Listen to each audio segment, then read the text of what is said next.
What happened yesterday? Badly. Ancient Egyptian rituals, mind-altering chemicals confirmed. Avoiding the perils of gift, perfectionism.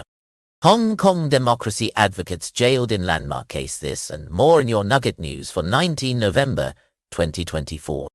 Hong Kong's court has given a hefty 10-year sentence to pro-democracy advocate Benny Tai, plus long jail terms to other activists. Why? Well, they organized an unofficial primary election back in July 2020. These elections intended to elect lawmakers to overthrow the government by blocking the budget. The longest sentence after Tai was Owen Chow with almost 8 years, followed closely by Gwyneth Ho and Aussie citizen Gordon Ng, who got over 7 years. The trial skipped traditional conventions like jury trials and had heightened odds against bail. These imprisonments echoed bellwethers of concern as global reactions poured in, like America's critical voice and Australia's official complaints. Seems like in Hong Kong, democracy is really worse for wear. Turkey has been having a bit of a rough time lately. They've had ongoing struggles with both domestic and international issues. But let's focus on one bit of heartwarming recovery news. In the wake of various natural disasters, including recent earthquakes, Turkey has been working hard to help victims rebuild their lives.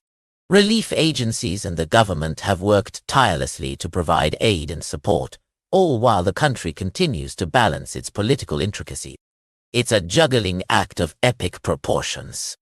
From madness to manageable, Lopburi city in Thailand has been on quite the monkey misadventure.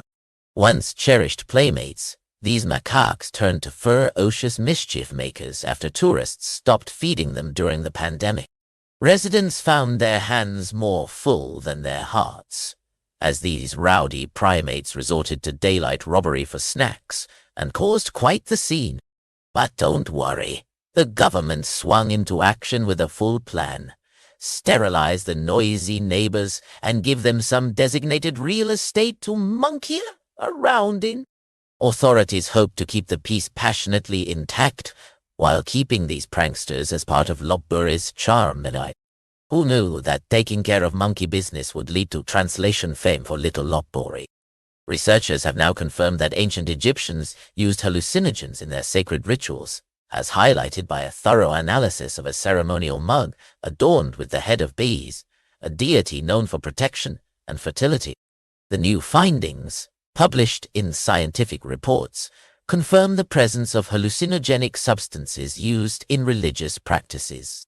This joins a long list of cultures known to incorporate mind-altering substances in ceremonies, from the ancient Greeks and Mayans to modern-day Amazonians with their ayahuasca. So it seems the Egyptians might have been keen on having a pyramid scheme of their own. Imagine over 42,000 Kiwis converging outside New Zealand's parliament, not for a concert, but to voice their opposition to the Treaty Principles Bill that many believe could curtail Maori rights. This heated bill, rolled out by ACT New Zealand, proposes to reinterpret the historic Treaty of Waitangi. Opponents worry it could undo decades of progress for the Maori, New Zealand's indigenous people. The protest followed a 9-day journey from the far north, gaining traction, and protesters along the way. Traditional Maori attire, flags and t-shirts with "Honor the Treaty" were on display. Even a haka graced Parliament as a Maori legislator tore up the bill. But, just like a poorly made pavlova, it seems unlikely to hold up, lacking the support to become law. The holidays might be jolly, but they sure are taxing, pun entirely intended. While the season is about family traditions, the financial burden can make you feel less afalala and more bah humbug. Did you know 2 out of 3 Americans stress about their holiday budget? Between travel, hosting, and finding that perfect gift, it's no wonder our wallets are singing the blues. But fear not. Our guide will keep your credit and sanity in check while you spread joy and devour pies. Now that's what I call holiday spirit. Ah, The Disney classic Mickey's Once Upon a Christmas taught us that well-intentioned gifts can sometimes miss the mark, as Mickey and Minnie learned when their well-meaning sacrifices left them with useless trinkets. This tale mirrors real-life gift perfectionism, anxiety over finding the perfect present. But fear not, some strategies can help ease the stress.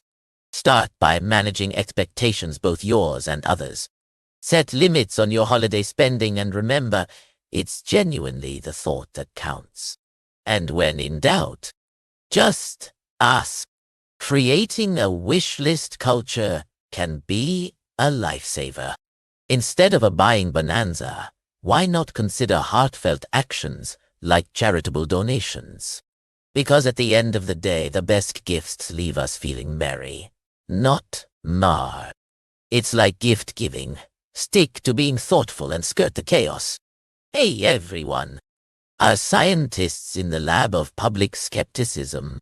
Well, a new study published in Nature Human Behavior suggests a key ingredient for scientists to win back public trust: intellectual humility.